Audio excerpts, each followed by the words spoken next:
We always like to say the long, great history of the United States. Listen, that's not real. The United States was founded in 1776. People lived to be 100. That's 3 people ago.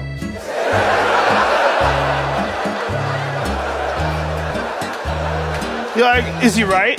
Yeah! The Fear Factor guy just hit you with a fucking math quiz. 3 people ago.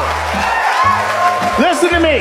You're not gonna get this from teachers. We used to be monkeys and we found mushrooms and now we're different. And it's real recent.